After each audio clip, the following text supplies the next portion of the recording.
Today we're going to talk about a very interesting lens. This is the Nanoha 5X lens. It's a super macro lens. It allows you to shoot super macro photography, which means very, very high magnification. Basically, this is a small microscope.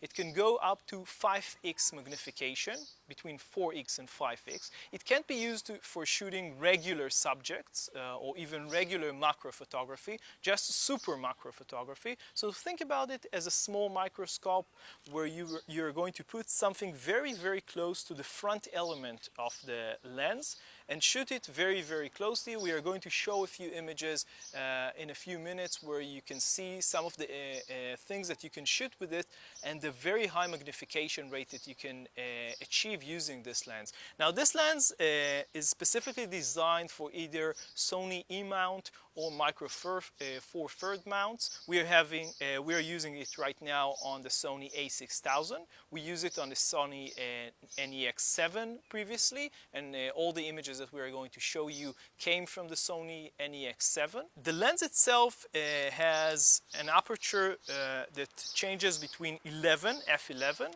and f32. So you can't go below f11, and actually you don't need to. And from our testing, the best aperture to use in this lens is the sharpest one is f22. Surprisingly, it's not the higher one or the lower one. It's more or less the middle aperture of this lens. And it has two rings. You have the aperture ring. Here we put it on f22. And you have the focus ring. The lens itself doesn't really change that much. I mean, the focus is not exactly internal. The lens does move inside slightly, but it doesn't protrude, and the entire structure of the lens doesn't change when you change the focus.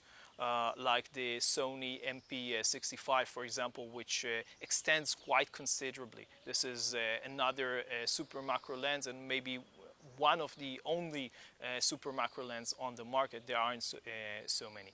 So this is basically the lens itself.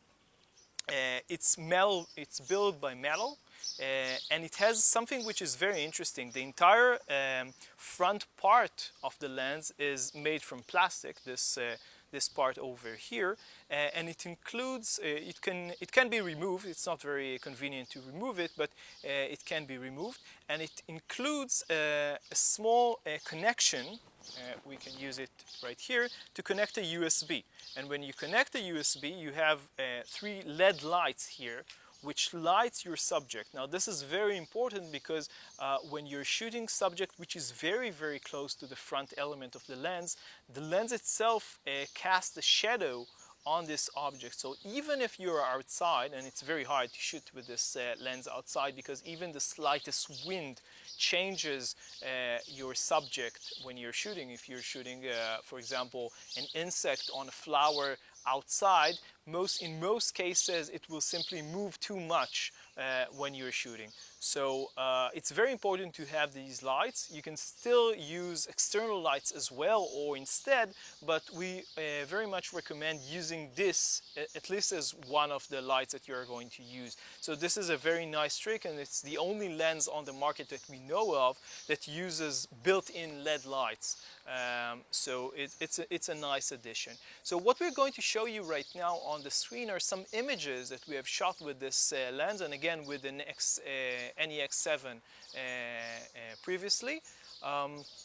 Now you can see some very interesting images of both insects and all sorts of things which look very, very interesting on high magnification. For example, we have shot with this camera and with this lens, we have shot a small CPU, and you can see the very small components on the CPU. So you can do all sorts of very amazing things with this lens, which you can again think about just as a microscope with not very high magnification, but one which you can connect to a camera with very high megapixel and very high quality.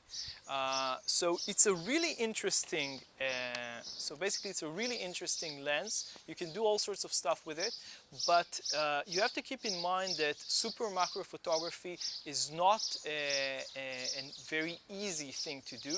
There is a lot of focus stacking which you need to do, and the images that you have seen, most of them at least, were shot with focus stacking, basically saying that we took one image and then another and then another and then another, each one of them with some slightly different focus.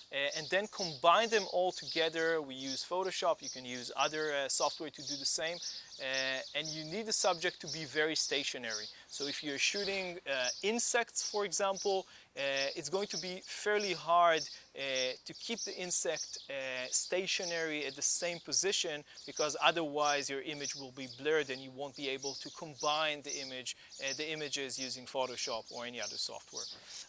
So we have a very extensive review on this lens on LensVid.com, which you can read, and it includes all sorts of tips and tricks for shooting super macro photography, a bit of history about super macro photography, other lenses which also do similar things, and we urge you to go and read it if you're interested in super macro photography.